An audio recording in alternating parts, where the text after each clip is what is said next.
এমন একটা সত্যি সত্যি পুতুলের মতো দেখতে ব্রাইড হলে আর কি চাই বলতো। এই একটা মাত্র বাবি ডলকে সাজানোর জন্য আমি সেদিন একটা খুব বড় রিস্ক নিয়ে ফেলেছি। সেটা হচ্ছে ঘন কুয়াশা, যেখানে সামনে দেখা যাচ্ছে না কিচ্ছু, আর তার মধ্যে দিয়েই আস্তে আস্তে গাড়ি চালিয়ে যেতে হয়েছিল। কারণ ব্রাইডের কল টাইম ছিল 5টা, এদিকে আমি গিয়ে বসে আছি, কিন্তু ব্রাইডের ও দিবস বলে যত সম্ভব এটা, মানে ওই দই খই খাওয়ানোর রিচুয়ালসটা, তো ওটা তখনও সে কমপ্লিট করতে পারিনি। তো একটু মন খারাপ হচ্ছিল, আমি যদি একটু 1 ঘন্টা সময় দিত তাহলে আমি বাড়িতে একটু 1 ঘন্টা ঘুমিয়ে ওর কাছে যেতাম। তো যাই হোক, এই যে চলে এসেছে আমার ব্রাইড আজকের, যাকে একদম সকাল থেকে শেষ অবধি আমিই কিন্তু রেডি করব।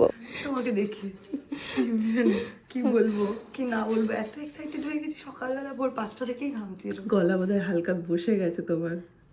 কালকে আচ্ছা, আমার কাছে দেবযানীর অনেকগুলো বুকিং ছিল, কিন্তু আমার করার কথা ছিল শুধুমাত্র ব্রাইডাল মেকআপটা।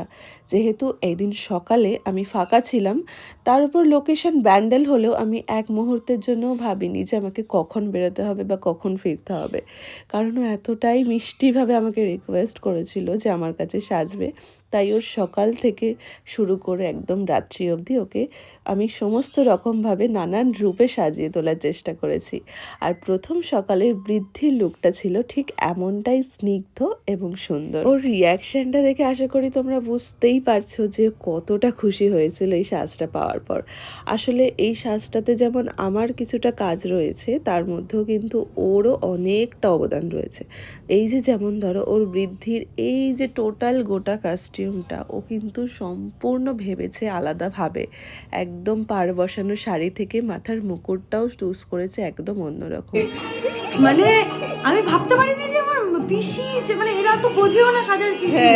এরা বলছে কি সুন্দর লাগছে রে তোকে, মানে প্রত্যেকটা লোক আসছে বলছে কালকে একরকম দেখলাম আজকে একরকম দেখছি তোকে, মানে ভীষণ ভালো লাগছে, মজা পেয়ে গেছি।